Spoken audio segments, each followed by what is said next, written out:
particular photo has been taken. New model just released today that offers you valuable insights. There's also a whole world, when you have the paid version, about additional GPT models. Let me see here. Okay, for some reason it's not working now. Okay, let's give it a second. All right, here we go. So there's not only the ChatGPT version, but there's also different modules within. For example, Scholar GPT, for example, Consensus, and so on and so forth. So other models that are embedded and that are trained on particular data that might be helpful. The science and analytical modules probably quite helpful for you in your general work here at the university. Okay, there's other alternatives, of course, so I'm not here to promote ChatGPT. There's Gemini, there's Perplexity, there's Claude. As far as I know, Perplexity is free as a trial version for students, so you want to check that out. There are some options available. I'm going to comment on that in a little bit. We had a workshop here at the university on Monday and Tuesday, and I think the module that was quite, most impressive is Gamma, which helps you with creating content and creating PowerPoint presentation. Let me quickly show you. So here we go. Here's Gamma, and I have prepared this little prompt here, which says, I'm here in Ghana. I'm doing some lectures on AI. I really love it here, and I would like the Gamma tool to prepare a presentation to my students so that they actually going to come here for an exchange semester and really enjoying their time here in Ghana. Just going to tell the tool, okay, sorry, this is in German, but I'm just going to tell the tool, please use the information here that I've given you, just a sentence. You can alternatively also include documents or something like that. Okay. Let's see. Okay. Well, let's give it a second, and then we're going to see if we're going to be able to continue. Let me show you, actually, if it's not connecting. Okay, it takes a little bit of time. Okay, let me show you. Oh, here we go. So, what I can do is I can tell, do I want a lot of text? Do I want just pictures? Here on the left-hand side, I'm going to say, okay, please give me web photos, and I want the presentation to be 10 slides. And then I click on it, and it's going to generate my presentation fresh for my students to promote an exchange semester here at the University of Cape Coast. As I said, I'm going to see how this works with the internet connection. Okay, let me show you what it has produced, usually within a minute or two. Here you go. That was the presentation. So I didn't do any changes to this presentation. Okay? Can you hear me well? Okay. So this is the presentation that came out. You see some nice pictures here, some information about what's on the information, why you should go to Ghana, the university here. So not perfect, but it's a really good start from the presentation, right? So this would have usually taken me, is the sound okay? Or? Okay, this would normally have taken me, at least 2 or 3 hours. Now it's done within a minute or so, right? It's still working, but this is due to the internet connection. Is that better? Yeah, works better. Okay, okay. Now it's working. So you can see actually the presentation being generated while I talk to you, and the tool is actually working in the background talking about and creating my presentation here about why my students should go on an exchange semester here at the University of Cape Coast. And if I think back how much time of my consultant life and also on my life as a professor I've spent on preparing a PowerPoint presentation, that's obviously something that I was talking about, really an improvement about the way that I'm going to work in the future, spending less time on presentations creation and more time on, valuable tasks in research and communicating, interacting with students like yourself, colleagues like yourself, and so on. So it's still working. You see, there's going to be a picture up there and so on. But I think you get the idea.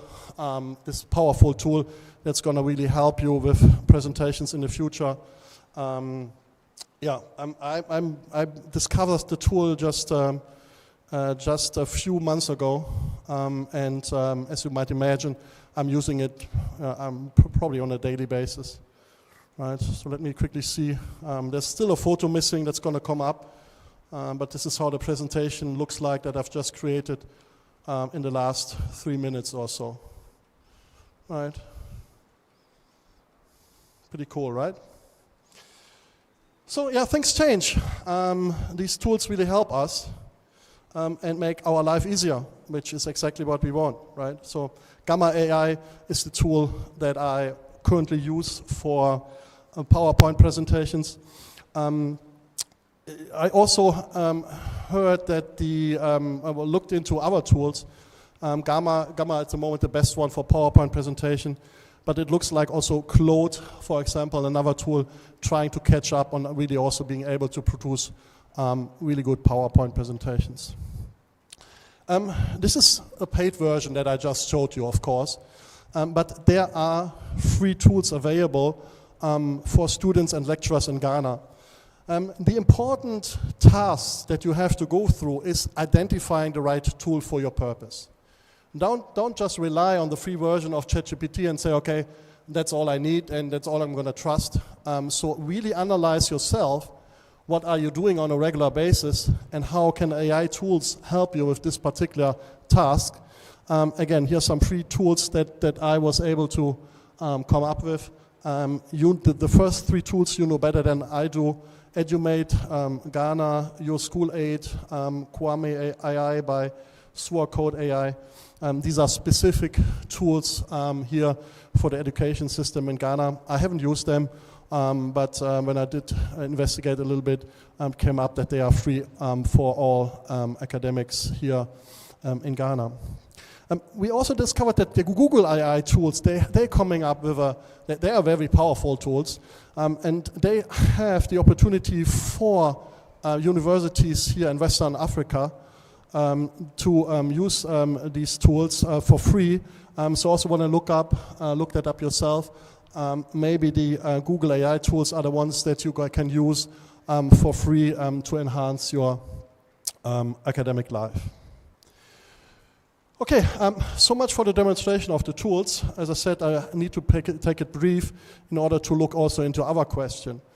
The second point that I wanted to make is, how AI can help you with the research process. And this is how a typical research process looks like. You would identify a research topic, you would then analyze the literature, you would design your research, you would collect the data, analyze the data, and then write your publication. So on Monday, during the workshop, we did something like that.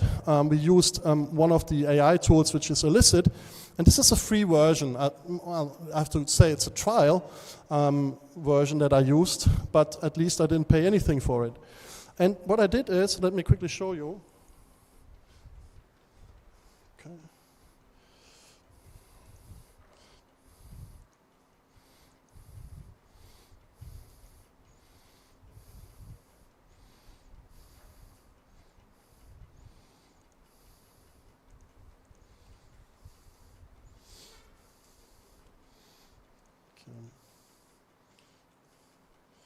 Let me see when it opens.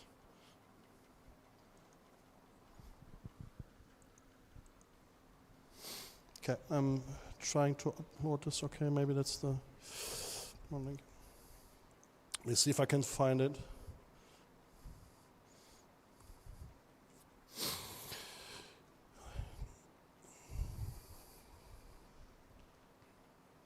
Okay, let me open the report that I was able to create.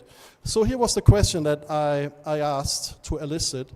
I will write a bachelor thesis, and I'm interested in African development banks and AI in banking. Any ideas for the topic of my thesis? So this would be the very, very first step of your research process, identifying a topic that's suitable, in this case, for a bachelor thesis. And it gave me some suggestions, not only some suggestions, it came up with this like complete report here, that it wrote an abstract for me, it did a paper search, it screened the current academic literature on the topic, it talked about the data that I could use, how can I get to the relevant data, it talked about, let me see, what about the studies that have been done, including the geographic scope, including the study design, including the focus of the study. Here's the AI applications that could be used, so on. So as you can see, I'm going down here, including also a list of relevant references. And these are not fake references. This is actually real references to the topic. So this, when I'm usually, let's say 3 years ago, was sitting down with a student, this would probably be the work of the first 3 or 4 weeks when the student actually starts working with the respective topic and research. Now it's a matter of a few seconds to come up with the respective insights. Let me see if Elicit has loaded. In the meantime, you see here, I'm going down here to my request. This is how this looked like when I actually did the request. You see it's still the free version that I'm using. Let's see if we're loading this. But this is obviously very, very helpful with structuring your research and so on. And let me also tell you that there's, for all steps in the research process, there is actually helpful AI tools, right? I summarized them here for you. So you see on the left-hand side the research steps, and on the right-hand side the respective tools, AI tools that can help you with each step of the research process. Yesterday I had the honor to attend the research award ceremony, and I was really impressed not only with the quality of the research here at this fine institution, but also with the impact that it has not only on individual careers, but also on development of countries and societies. So I'm quite optimistic that if you are able to implement these tools in your academic life, your research will be even better than it is today, and really help with your individual progress in your careers, but also with the development of our societies and Ghana in particular. Okay, good news, right? Excellent stuff. So we can be happy and proud and look for a fruitful future supported by the AI tools. Well, not so quick. Microsoft came out with a paper this year talking about how the AI tools gonna impact 1,000 different professions.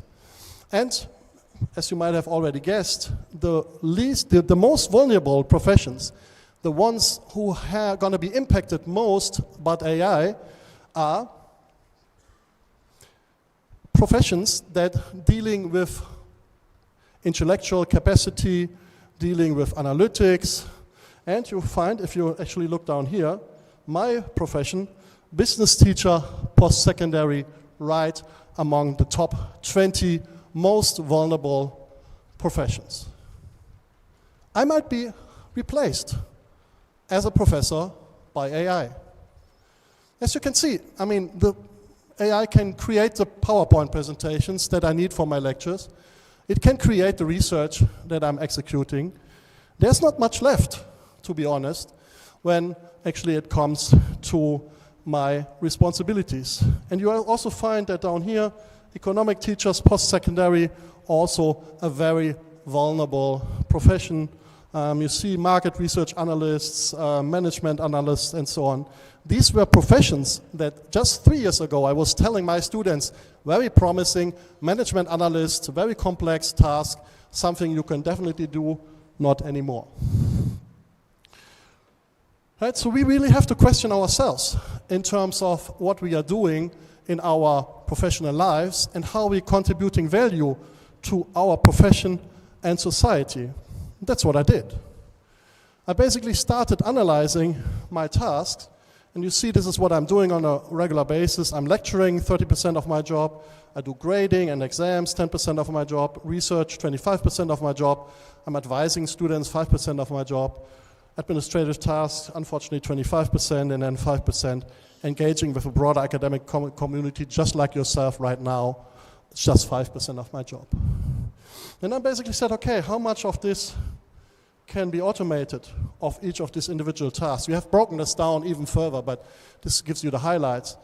And there's like for the most topics like lecturing, grading, and research, there's already, with today's AI, 50% of this can be replaced of my work. If you add everything together, roughly 50% of my job, my responsibilities, can already be replaced with AI right now with the tools that are available. Now this is good news, right? I mean, I can focus on other stuff. So for example, doing more research. This is what the dark bullets indicate here. I can also take more time to advise students, and I also can take more time to engage with the large academic community. But what it means is also like a massive change in the way that I'm going to work, right? I'm not going to spend a lot of time on creating lectures. I'm not going to spend a lot of time in creating exams and writing reports and grading. I will advise students. I will be in positions like right now and discuss with my colleagues about these issues. It's a really massive shift in my responsibilities, right? And this is what we need to do.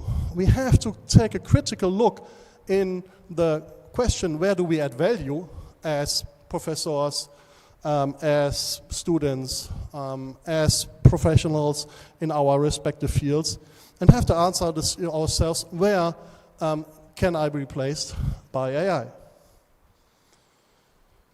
So this leads me directly to the connection about our research, asking, can we be replaced as researchers? And being more extreme in our position, and the question that we're asking, when will AI win the first Nobel Prize? Because that's the top of our field, right? When the main discoveries, when the main research insights are generated by AI, which is represented by the Nobel Prize, then we can really say, okay, we have finished as researchers, and then AI has taken over in this really respective field of, well, you can even call it human development. So first we have to understand that the research process that we follow is a very structured process. It follows individual steps, step by step, like you've seen, right? You develop a hypothesis, you develop the right method to address this hypothesis, and you gain insights that are then you interpret and derive insights from. But there's like specific requirements that are very structured that we follow. So every type of research, for example, needs to be able to be replicated. You have to show that, if you do the same experiment again, that you get to the same results. For example, you have to a certain way of doing your publications, you're going to a peer review process and so on. The problem is, this particular structured approach fits very well with AI. AI is not very good in like a very chaotic environment, but if you follow a very, very, very rigorous and structured process, AI is excellent. So actually we should understand that just from this insight alone, we have a threat as researchers that we face when we deal with AI. Okay, as I said, we had an excellent workshop here on Monday and Tuesday, and there were a lot of discussion points being covered during this workshop with your colleagues. There were mainly 5 arguments presented against my thesis that that we are at risk as researchers. And let me go through these 5 arguments that were presented that challenged the assumption that we are at risk as researchers.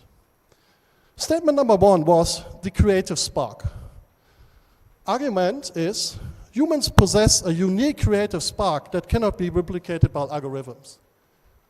Albert Einstein, right? Relativity theory. Something really unique.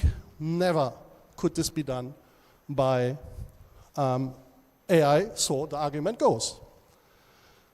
Secondly, human understanding. Only we as humans are able to understand other humans, right? A lot of research is about humans, right? So the argument here is that only humans are truly understand what's going on with other humans or societies.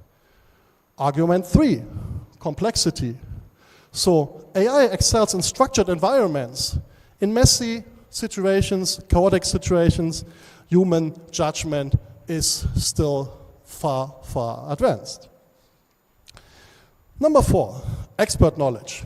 This came up in the context of Ghana. He's saying, okay, the AI models might be trained on global data and American insights, but if you really want answers for Ghana, the AI data is simply not good enough. And finally, hallucinations. So the AI tools make up information, they come up with sources and references that are still not existent. Okay, let me tackle these 5 arguments one by one. Argument number 1, the creative spark. Already in 2016, not sure if you follow the world of Go, but Go is a game that's played in Asia. It's culturally embedded. It's a quite complex game. And there was an understanding in 2016 when AlphaGo, the AI tool, played against the world champion Lee Sedol, that the AI tool will lose. Right? At this time, we were already aware that in chess, the computer is better, but there was an understanding, okay, not in Go, because the game of Go is more complex than chess. And then game 2 happened, and particular move 37. If you have time, go on YouTube and take a look at the commentators talking about this particular move. When the move happens, when the AlphaGo actually sets the stone, makes the move, the commentators say, okay, that must have been an error in the machine. This move is stupid. It really sets up the machine for failure. And rightfully so, the likelihood of this move, that a human being would have played this move, was 1 by 10,000. So very, very small percentage of humans would have even considered that particular move. As it turned out, Lee Sedol, the world champion, stood up and went out. He saw something that no commentator saw, and which became clear as the game progressed. This was a genius move. This was a move that opened a new world of Go that was not discovered by human before. Lee Sedol lost the game because of the stupid move, because of this move which no human would have ever played. So your argument of a genius spark is actually reversed in this situation here. The genius spark of this particular move here in Go came from the AI, not from the human. Okay, you might argue, okay, fine. AI is more like art. Research is more like art. Research is about creating this unique, great piece of evidence that you can compare with a painting, unlike any type of painting you've seen before? Well, there's actually data, there's actually experiments about songs created by AI. And at the moment as we stand, the humans are not able to see the difference. When you listen to a song created by AI and created to a song by a human composer, actually it's as good as the other. So, no, even when it comes to art, AI has already reached a level of performance that humans also have. Okay, then we go back to the second argument, human understanding, right? Where we say, okay, at least we are better able to understand humans than AI. Well, there's a famous test in IT that's called the Turing test that talks about if you're talking for, I think for 10 minutes, if you're talking with a chatbot, right? And on the other side of your dialogue is in one instance a human being and in the other instance is an AI, are you able to find out who is who? And when the Turing test was designed some 50 years ago or so, the mark was set at 70%. So if you were able to fool more than 70% of people into the perception that you are human, but instead you are an AI, then the Turing test is passed. Well, we're standing at 73%, and that is GPT 4.5. The latest version of ChatGPT released today is actually, promoted as being even more human, even more soft, even more, emotional in its approach to conversations. So use it, try it.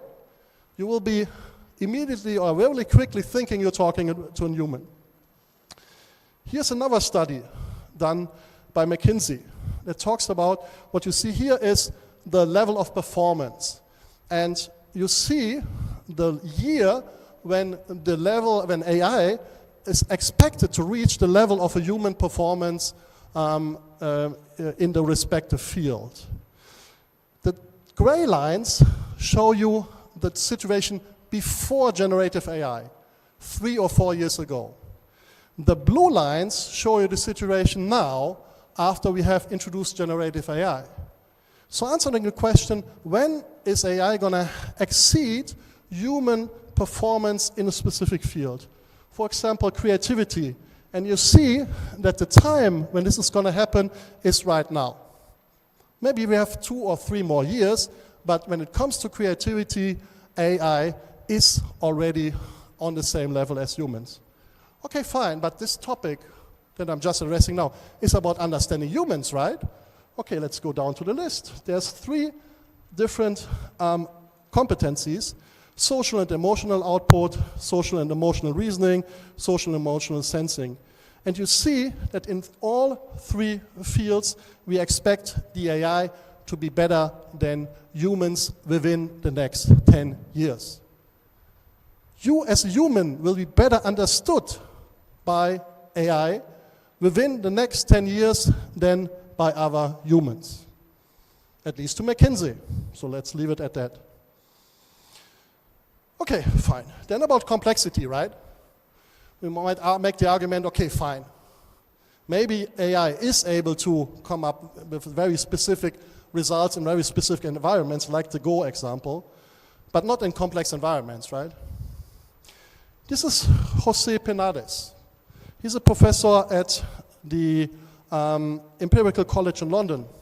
And what he did, he and his team spent 10 years studying why some superbugs are resistant to antibiotics. That's his field of expertise. He's a world-class researcher in the field. And just for fun, he uploaded his data to Google's AI Scholar Assistant. And what happened is that the tool took 48 hours to calculate. And then it came up with some hypotheses. José Penades was extremely surprised because this was the results of his work, unpublished work. So what he did, he sent an email to Google and asked, okay, have you seen my work? Have you had access to my computer? And I said, no, This is the findings from the AI looking into your data. And here, by the way, the AI has also created more hypotheses that the team of Jose Panades is investigating now. His work as a world-class researcher, 10 years of his work done by AI in 2 days.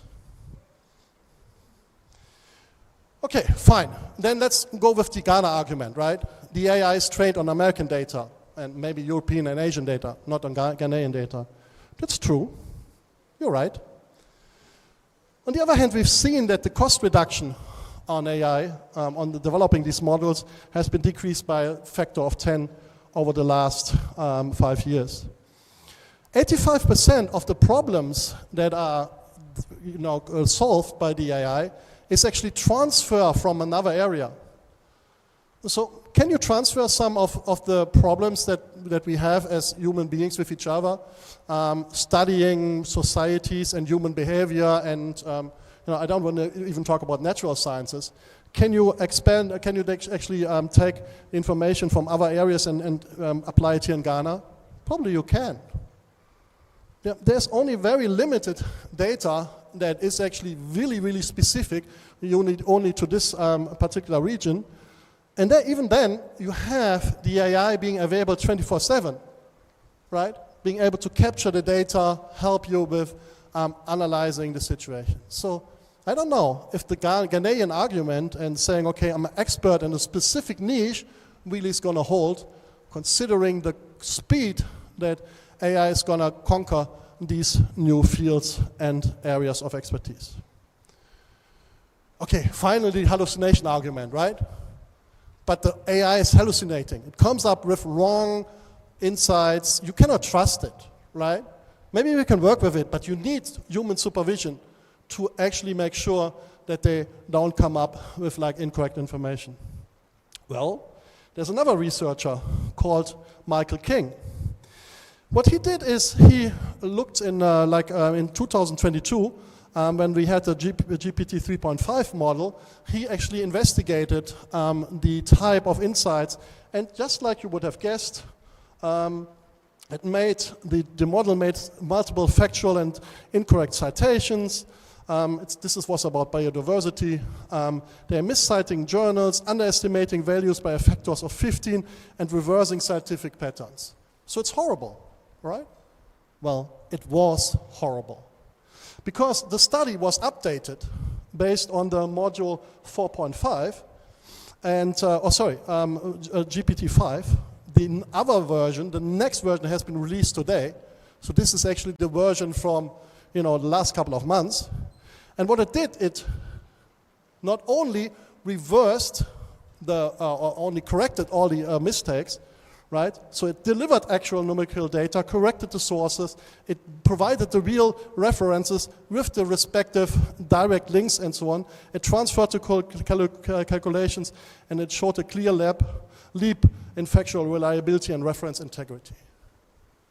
Just within 1 or 2 years, the whole story of hallucinations has been corrected.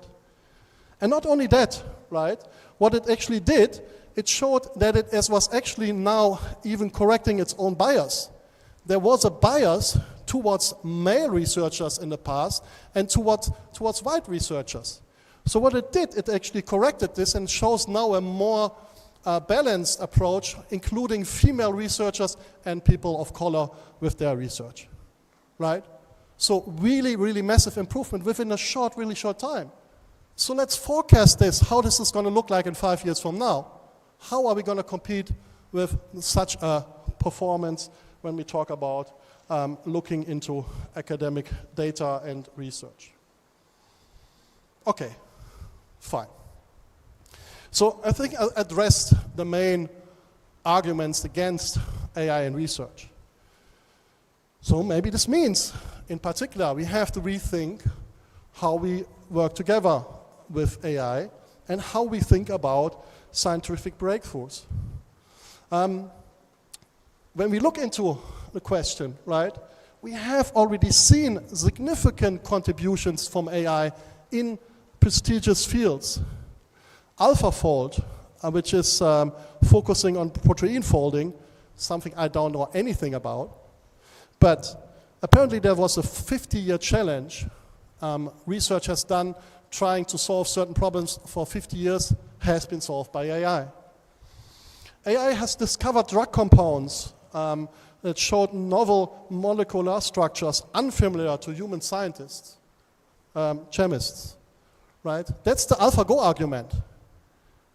The AI has taken on us already into research destinations that no human has touched before. Machine learning has identified unexpected patterns in astronomical data, leading to new hypotheses about the state and the nature of the universe. Finally, generative AI has already produced novel insights into engineering and material science. This is already happening. You might not see it, but it's already happening. So what does this mean? Let's try to answer the question, when will AI win the first Nobel Prize? I framed it as a quite provocative question, right? Maybe it isn't. In the next 5 to 10 years, we will see that AI-assisted discoveries will be multiplied and will recognize really insights that were not able without any type of human insights. This will be assisted. Well, sure.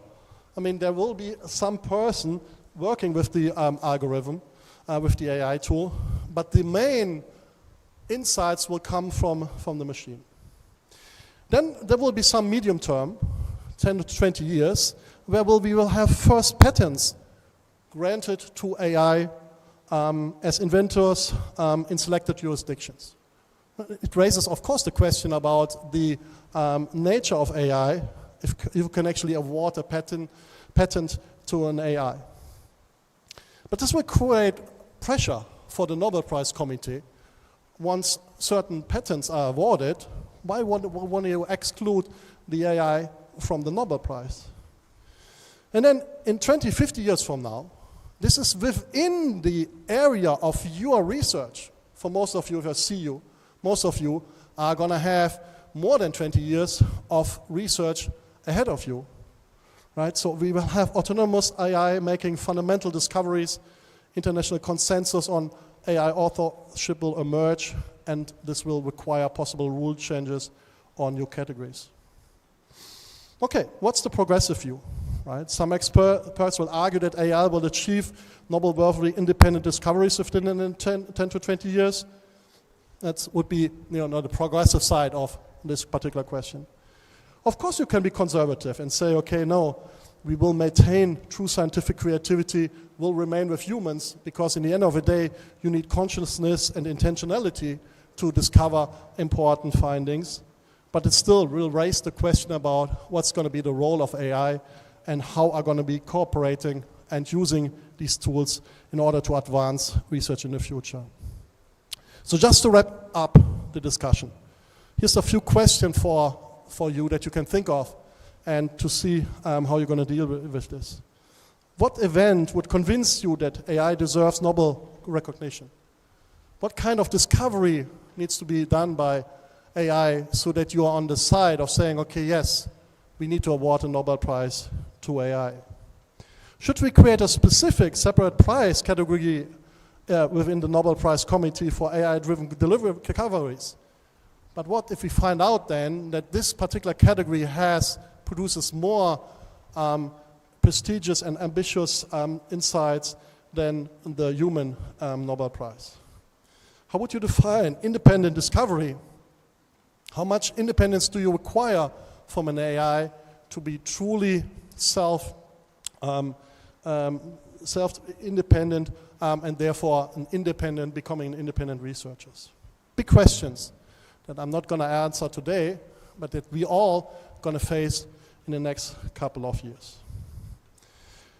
So let me conclude and wrap everything up. Right? Generative AI has evolved from novelty to a powerful co-pilot tool that helps us all with teaching, assessment, research, and administration. Make sure you take full advantage of it in order to enhance your particular career. I've shown some case studies that show that AI can already match or surpass humans in specific cognitive subtasks and occasionally generate this really genius spark like we've seen today. So don't let yourself fool you if ChatGPT 3.5 or whichever you have access to is giving you wrong answers. There's already some other things going on as we speak. In the same time, AI remains a tool. So again, use it for your advantage, and when I say your advantage, not your own personal advantage, but for our whole advantage as societies and researchers.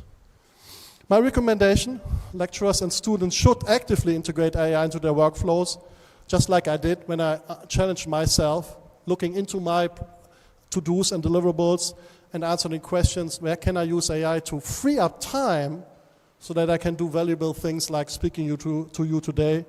And finally, the same is true for universities and scientific institutions. They should prepare for AI-augmented and possibly AI-driven discoveries by updating their policies, access to this technology, and rethinking about what we do as lecturers, researchers, and maybe human beings. With that, let me thank you and open the floor for questions. Thank you for your attention.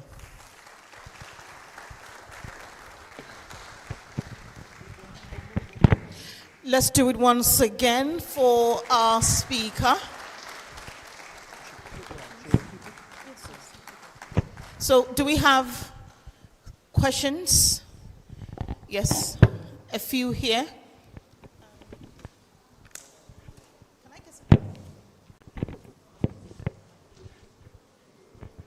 So, how many for the first set?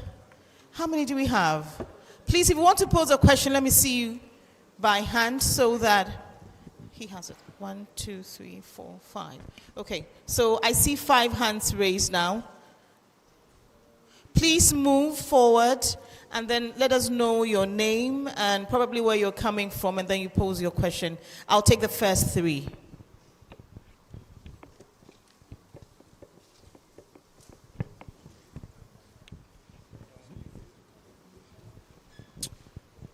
All right. Thank you. I am Kwame Asare. I came in from the Institute of Education. Prof. Mayer, thank you for the insights shared so far. But 2 points. The first has to do with the Nobel Prize to AI. Who do we award? Who do we give the award to if we have to award AI? And therefore, my position is that we want to rather be looking at the discoveries, the individuals using the AI to come out with the discoveries rather than just giving a Nobel Prize to AI. But there is this challenge.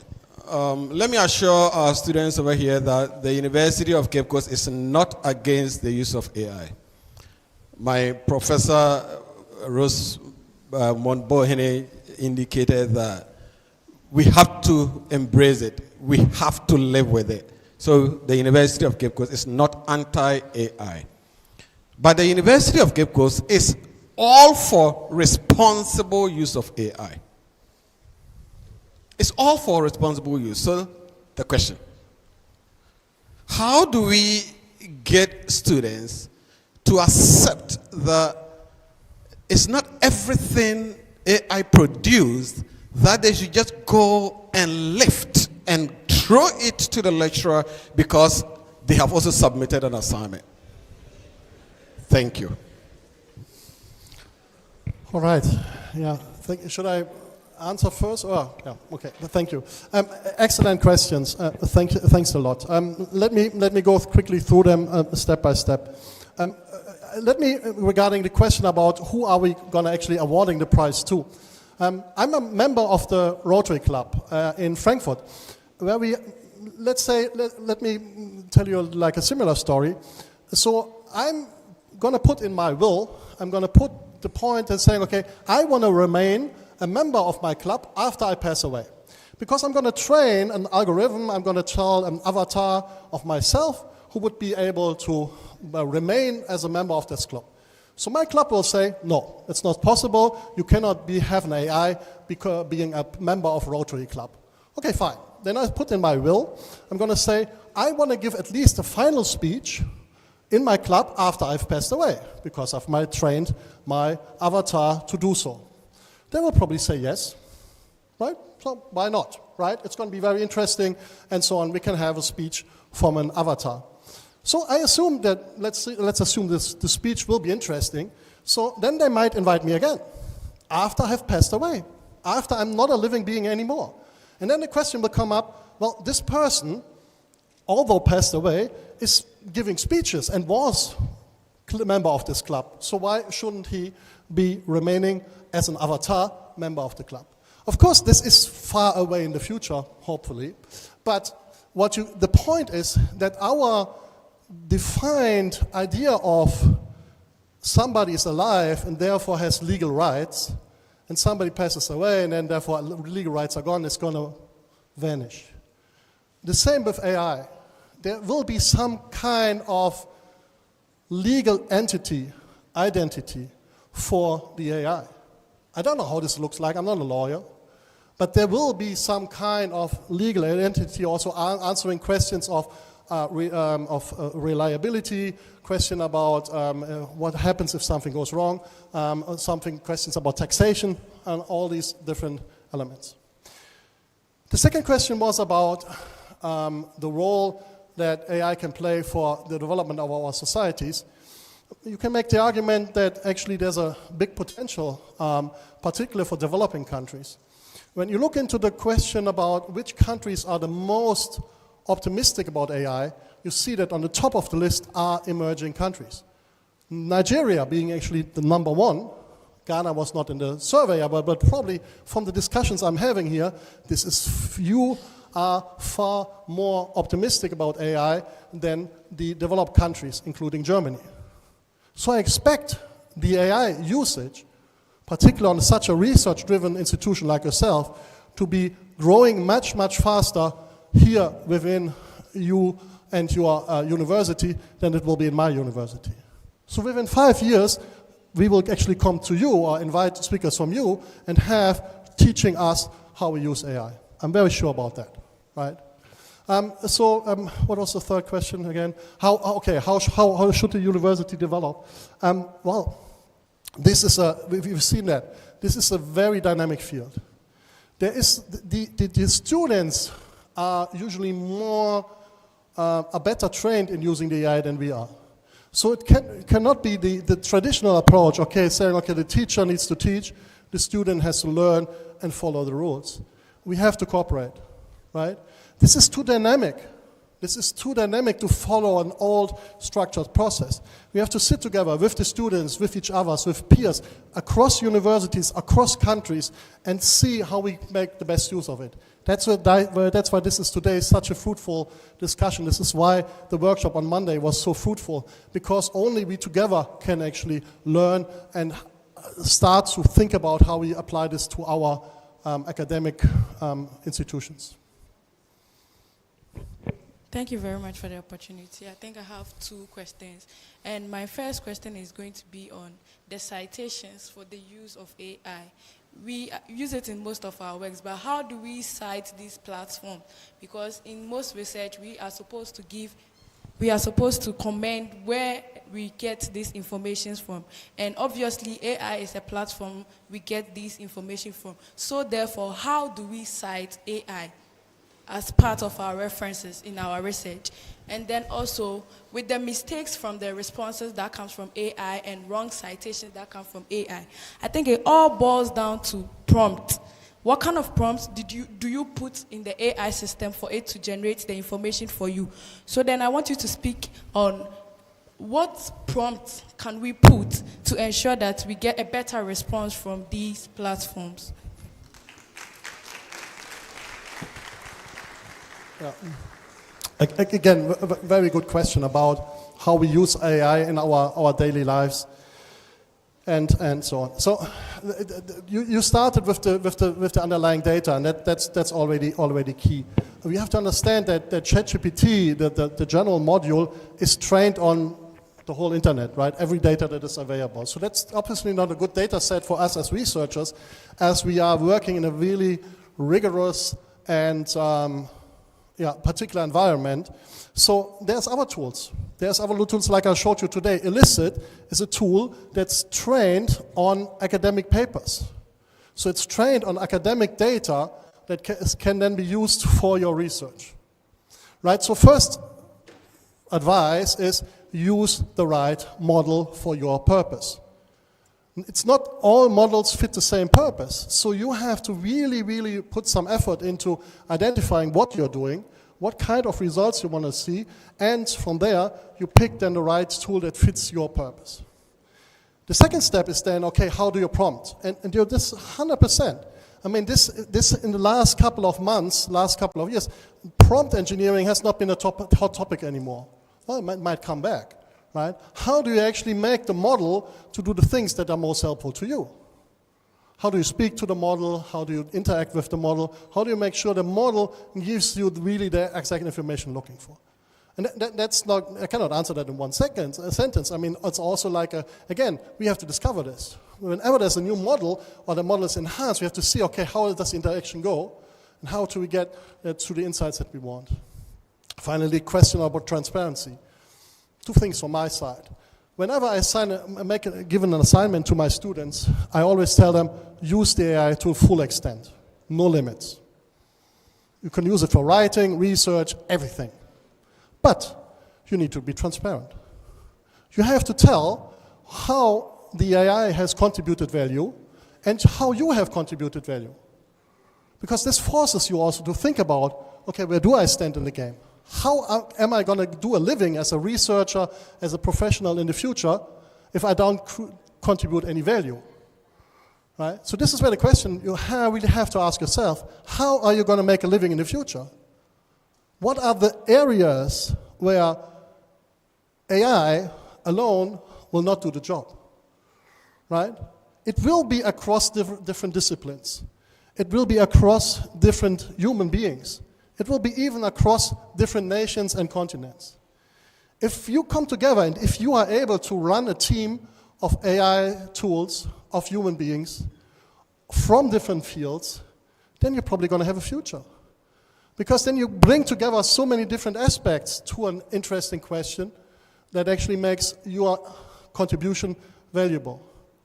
If you're one-dimensional, if you're just working on one particular field, only on yourself, only with your data, then probably it's going to be a very limited future for you. So, point is, be open, cite what you do, even write a whole paragraph on how you use AI, because that's what also the journals at the moment require from you. If you want to publish in a peer-reviewed journal, then you can use AI, but you want to be transparent about it.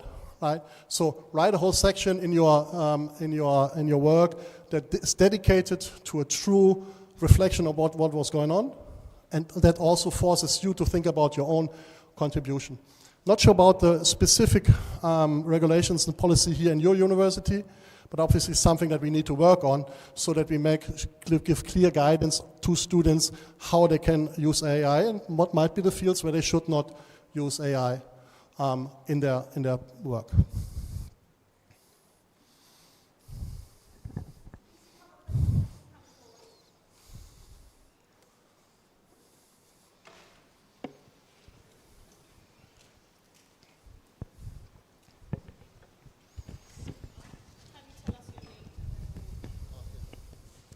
I'm Isaac Kwesi Apia, but my students call me Sir Ike.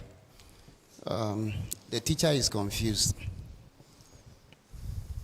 Currently, I'm looking at how my students are going to use a better version of an AI tool to work in their field of study. Because if I take Prof. Meyer, if I take your students from Germany, maybe they will be working during vacation to get money to buy, because they'll be using their credit cards to buy the software. Today, in the auditorium, you just told us that there is a release of 5.1. And our students will be using the free version of maybe 1.0. And that will mean that the quality of work that will come out will be so inferior that their level cannot mount to any higher status. Then when it comes to creativity, let me say that I'm a dual person. My art students, they have done their works.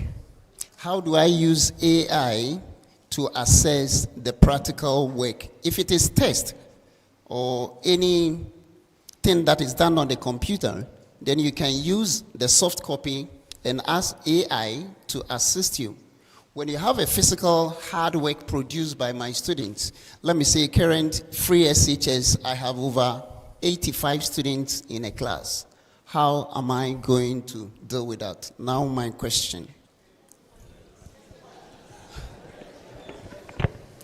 Prof, if we eventually reach a point where generative AI can independently design research questions, choose methods, run simulations, and write up publishable findings with minimal human input, what will count as human scholarship?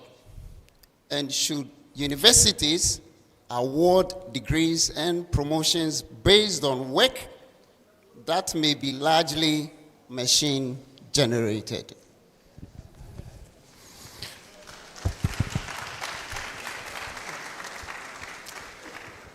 Thank you so much. Two very, very, very important questions that I also spent a lot of time thinking about. Question number one is the digital divide. Is AI technology actually going to widen the gap or closing the gap? That's the point, right? My perspective is, that indeed, ChatGPT 5.1 is only available in the paid version. But I also showed you that Google's AI researching tools are free only for academia in Western Africa, including Ghana. So my students have to pay if they want to use Google's AI tools, while you can access them for free. So here we go. Combine this with very smart students, very research-driven faculty members. I'm sticking with my point that I would say in 5 years' time, you have a much better command of these tools than we have in Germany. There's also often a misconception about where we stand in Europe and for that matter. I was in China 2 months ago, and there was like a teaching week dedicated to AI only. The students there are very bright, just like here, just like in Germany. But they, once they graduate, gonna work 50 hours a week, while our students gonna work 35 hours a week. They're gonna have 1 week of vacation, while our students as employees of the companies will have 6 weeks of vacation. Our students require 3 times the salary as the Chinese students. So the point is, emerging countries also see this as an opportunity. They are hungry for success. They want to explore this new technology, this new opportunity to the full extent. That's why it's Nigeria, the most positive country in the world on the advantages and opportunities of AI. Use this to your advantage. You have in this country the most positive view on AI across the whole world. Much better than even United States, let alone Europe. So use this to your advantage. Your passion, your drive, your opportunity-focused approach on AI, then I'm sure you will succeed, and this will become a tremendous opportunity for Africa and Ghana in particular. Sorry, got carried away. Second question was, okay, how does this, when this actually becomes true, how this is going to be taking away our value, our self-confidence as researchers? I might take it a step further. Why would you? Who are you going to? Who are we going to trust 10 years time, 15 years time, 20 times when it comes to governments, when it comes to top executives in companies? We have not done a great job, to be honest. Look at the environment. Look at the social problems that we have when you're looking into the global political landscape.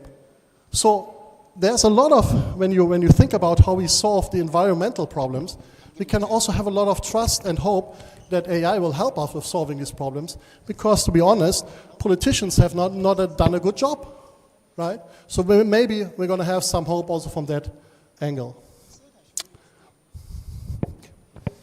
Prof. Meyer, thanks very much. I couldn't get the opportunity to ask my next question because of time. So please, I'm expecting an email to get my next question. Thank you. Thank you. Thank you so much. Thank you. Thank you.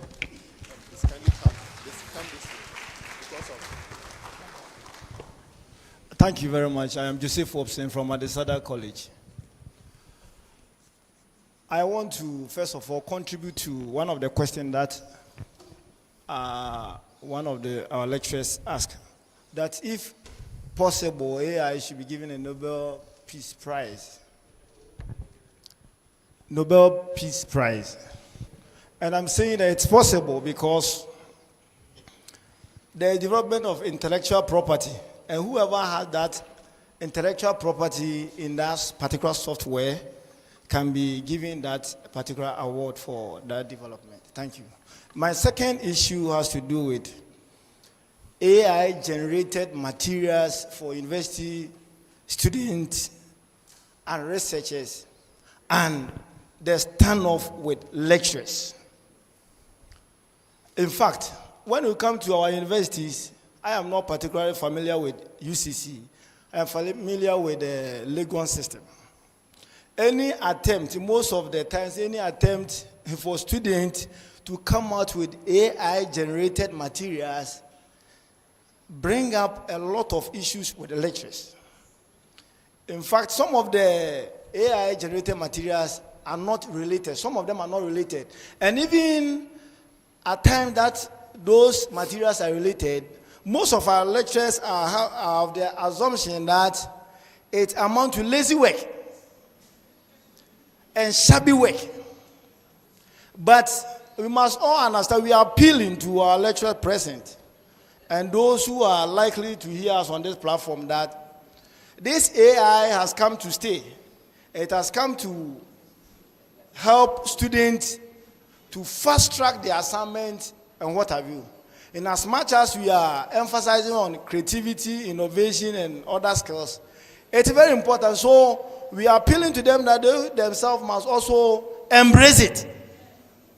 And by embracing it, there must be a sharp collaboration between the students and our lecturers, our esteemed lecturers, on the use of AI. Thank you very much.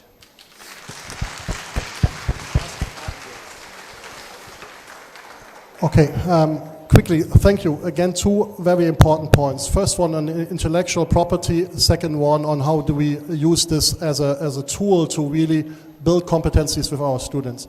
The first one, I'm not in a great position to talk about it. We need some regulation. We understand that the models have been trained on data that is normally protected by intellectual property. There will be rules. There will be regulations for that. We have to make sure that the data that is trained, that the models that are trained on specific data are also rewarding the ones that actually provide the data. Not my field of expertise, but spot on. It's an important issue, and we have to deal with that. The second one is the question about how we use this as an educational tool so that we avoid that students actually are simply using this to generate the assignments and then simply don't learn anything in the process. This was something very much of focus on Monday and Tuesday, but let me quickly touch on that. One thing is sure, our students will use this technology in their jobs, in their professions, or for research in the future. There's no question about it. If you're going to work for like a big company, if you're going to be self-employed, if you're going to do research, you will use these tools. So we have to teach them how to use them responsibly, how to add their own value and contribution, and this requires adjusting our assignments. What I do usually is I increase the level of my assignments so much that students cannot complete these assignments without AI, but also without their own thought process. So that's what actually is my answer to that. We have to adjust our assignments so that we make sure that the future skills that the students need are actually the ones that we're developing and not some old-fashioned skills that we like to hang on to just because these were skills that we acquired, some years ago. Thank you. From your representation, you brought about AIs like AlphaGo and co-scientists that disprove some of the human arguments like creativity and complexity. And for my little research I've done about AI, if I'm not confusing myself, AI largely depends on its algorithm complexity and this one, number of servers and strength of its servers. So my question is, what defines the power of an AI? Okay, can you be a little bit more specific when you say what defines the power of AI? From your presentation, they use specific AIs to disprove some of the human arguments about the limitations and the insecurities about AI, in which they used AlphaGo and co-scientists to disprove some of these arguments. So my question is, what defines the power? Like, how do you know that this AI is more powerful or this AI is much more better than the other? I think so. The question is how is the power of the power of AI defined, and how actually we're dealing with this, right? So, okay, the first question would give to my colleagues of the IT departments, because I'm not an IT expert at all. I'm a user, and as a consultant, I'm a trained consultant. What I do is I'm looking into existing value generating processes, right, in companies or in society. And then I see these wonderful tools that can do certain things better than we can do as humans, right? So for us, going back to your question, is about, okay, how do we find, I would actually not say, how do we define the value and the power of the AI? I would say, how do we actually measure the value of the things that we do as humans? In the end of the day, we often compare AI to a perfect world. We say, the autonomous car cannot have an accident. That's simply not allowed. Well, why? Accidents on the streets happen all the time. Human drivers drive drunk, human drivers drive recklessly, so that happens all the time. So why don't we compare AI with the situation that we have and see where AI can help us improve us as human beings in our own work, in our societies, in the way that we interact with each other, right? And then I think we can actually go and measure the success of the AI tools by saying, okay, how much have accidents on our streets gone down? Because now we have independent driving cars and nobody drives drunk anymore, right? How much can we accelerate our research? In the case of the professor from Imperial College, we can spend by a 10-year work, we can actually cut down the time to 2 days, right? So that's the question that we need to answer. What are the processes that we have? What are the value creation exercises that we have in our society? And how can AI help us to become better in these particular tasks that we have on our hands? So you are trying to say that the power of an AI is defined by its interactivity with humans, the way they help us evolve, and there are various varieties of tools, if I'm right. Can you repeat the question? I'm sorry, the sound is not great here. From your definition, you are saying that the power of an AI can be defined as its interactivity, how good it can interact with humans, and how best it can help us evolve, and its varieties of tools it uses, if I'm right. Yeah, I'm sorry, I don't hear too well. Could you... from your definition, Yes. you were saying that the AI uses various tools. Every AI has different tools, and it's also every AI has a way it interacts with humans, and it also has a way of evolving us. So, from your definition, the power of an AI can be defined as how well it can interact with us, how best it can evolve us, and the varieties of tools it can use. If that's what you're saying. Yeah. Yeah, I mean, I think, again, I think we should really look into the way that AI can help us as human beings, right? How they can, when you say power, how the AI can power us as human beings, help us with our institutions, help us with our own tasks, so that we become simply better in the things that we do, for the sake of our societies, for the sake of research, for the sake of human development. All right, so my name is David Mensah, and I'm from the School of Business. And my question is, how can institutions redefine academic integrity and assessment in the presence of AI access? Yeah, very good question. Again, the question of our academic integrity is at risk, right? We have to rewrite our rules. We have to really see how we can incorporate the use of AI in our rules and regulations as universities and academic institutions. There's no one size fits all answer to that question, right? We have to look rigorously into the question about what kind of assignments we give, rules we give to our students. Academic journals have to rework their policies. We have to rethink about how we're doing the research. In the end of the day, it requires a complete new setup of the way that we teach, the way that we do the assignments, and the way that we do our research. And that's, again, let's discuss this among us, let's discuss this among yourselves, so that you have like a clear guidance and policy around the use of AI in your institution and in our academic institutions worldwide. Right, please, thank you for the opportunity to ask my question. My question is very simple. Concerning the case study you gave between the match between AlphaGo and World Champion League, I want to ask, you said AlphaGo brought out a 37 move which shocked everybody. And I want to ask, who implanted or who gave or who instructed AI to move out? Because I know AI was created, but with who? Yeah, very good question. But I would actually address this to the AI professional among us, because again, I'm not an AI expert, but I can try IT expert for that matter. But let me quickly explain as far as I understand, and please let me apologize already in advance if I explain it something wrong.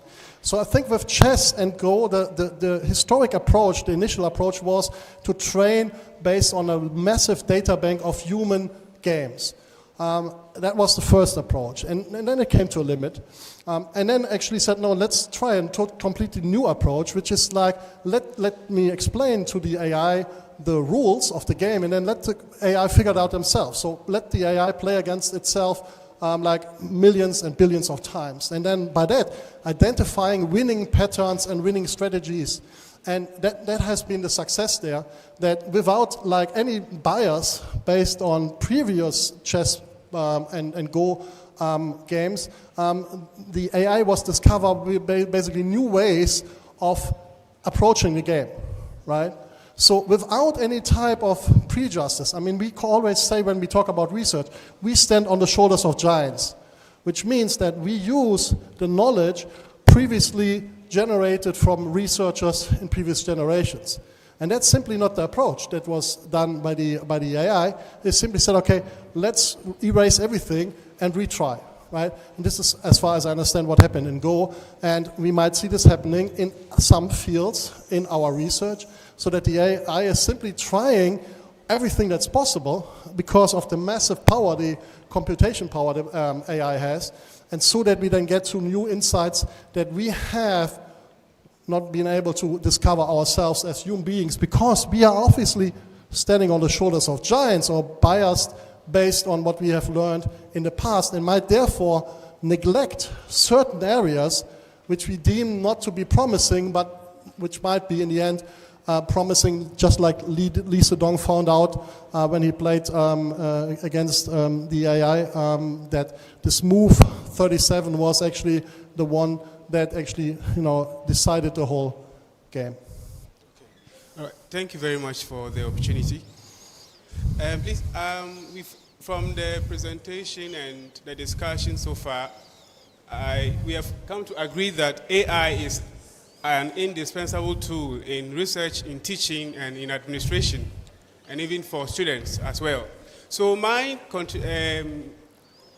comment has to do with, once we have come to agree that AI is very indispensable, is it therefore possible for the University of Cape Coast to design a course model that will teach students how to use AI and the various insights, challenges, and how to effectively use it once it has come to stay?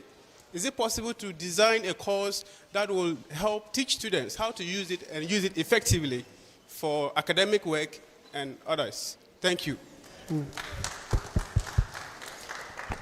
Yeah, so the question is around, should the University of Cape Coast develop a course to teach the students?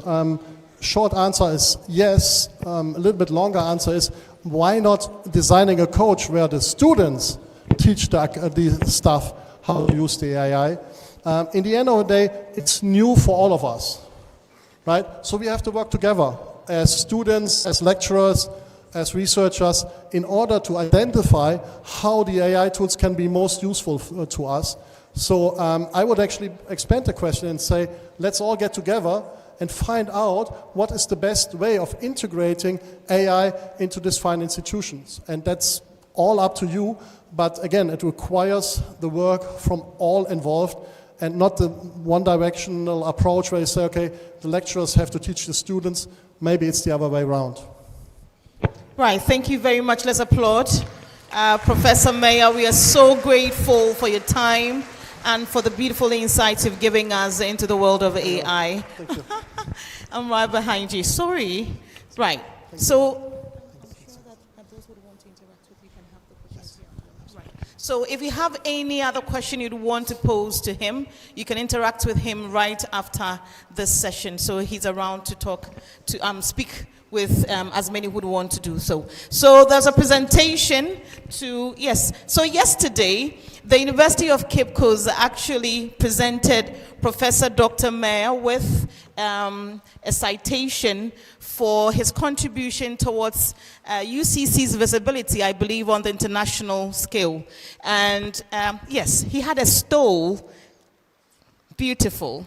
And I would invite our chair once again, Professor Bohini, please come up stage again, because there is another one for you.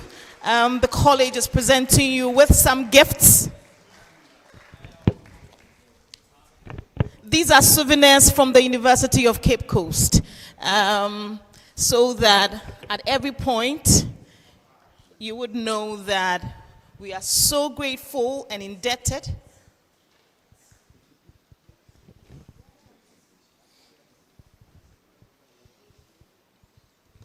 In fact, there are two bags, so this is the first one.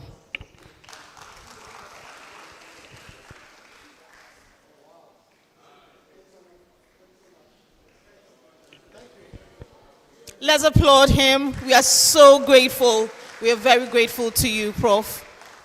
At this point, Prof, you can kindly take your seats. Let's applaud him as he takes a seat, and then our chairperson will give her closing remarks.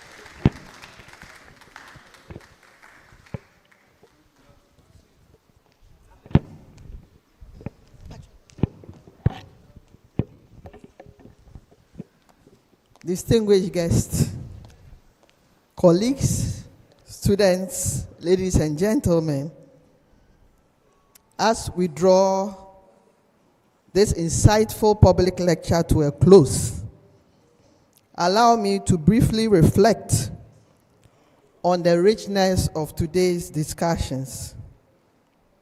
You will all agree with me that we've not engaged merely with a technological topic, but with a profound shift in how societies will teach, learn, create, and innovate in the decades to come.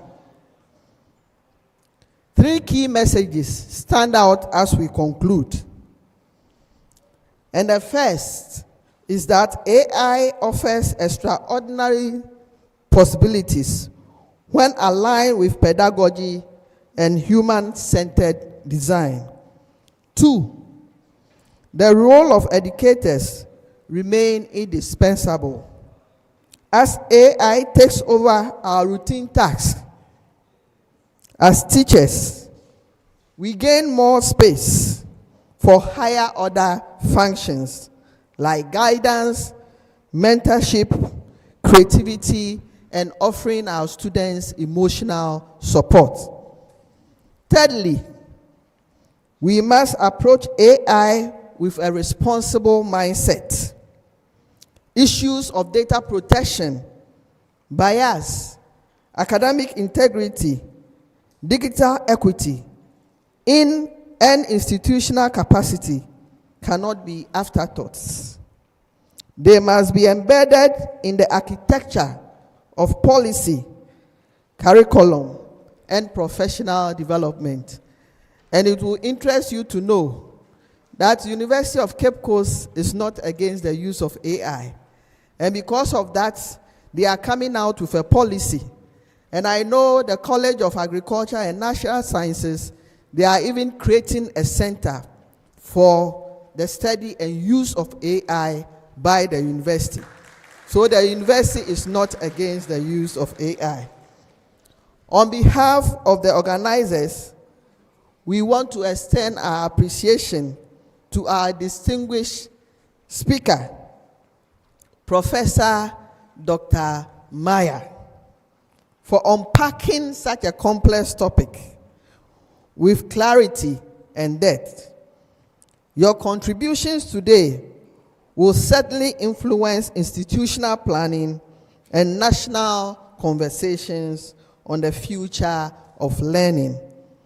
And to our audience, thank you for your thoughtful engagement, your questions, and your commitment to shaping the educational landscape with this innovative and inclusive AI tools that we are discussing.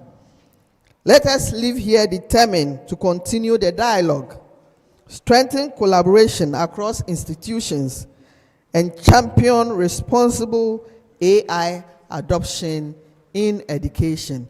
I wish you all a safe trip back to your final destination. Thank you once again for joining us.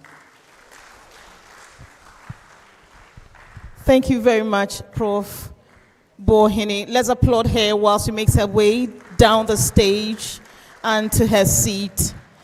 I believe she has extended appreciation to all of you, so I wouldn't have to do much mentioning names and all that, but let me indicate that the Dean of the School of Economics, Professor Isaac Dasmani, represented the Provost of the College of Humanities and Legal Studies, and we are grateful.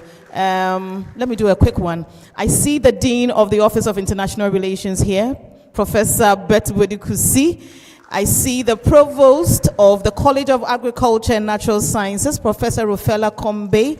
I see the head of the Department of Marketing and Supply Chain, right, at the School of Business, Professor Gloria Ejapon. She's here. This is a quick one. So the College Registrar for the College of Agriculture and Natural Sciences is also here. Thank you for being here. And we see up the Santa Clausians, they are here. The Saddle gentlemen are here. Are you quarterfinalists of the National Maths and Science Quiz? Where are you? Yes, they are here. And I also see Edna Man, give us a wave. Thank you for coming. University Practice Senior High School. Right. And then the finalist, Apsu. Bawari. Okay, so I'm an affiliate of Infantipim by marriage and by birth. You know, I have a son there too, so definitely I will root for Boche. God is a MOBA. You should know that. We'll take the closing prayer. Dr. Ajovier, please help us with it. Let's all rise. We'll take the closing prayer, after which we would allow our chair and her guest to exit the auditorium. However, note that if you want to interact with Professor Meyer, the opportunity has been granted for you to do so. And then a quick one, Edna Mann, you would be transported back to school, but then before you leave, UPSHS students will be taken to school, and then the bus will come back to pick you. Thank you very much. Shall we pray? Our Heavenly Father, we are so grateful unto you for today. We thank you for the showers, and as a Ghanaian, I believe that it's an indication of your blessings for this lecture. We thank you for the resource person. We thank you for the knowledge he has shared. And we thank you for all invited guests. We thank you for the students. And we thank you for the knowledge we have imbibed today. We pray that as you have brought us here, you will take us back to our various destinations safely. We pray that the knowledge we have imbibed will be very useful to us, to humanity. We thank you in Jesus' name. Amen. So we'll have a good photo upstage with our dignitaries coming up. But before then, please acknowledge the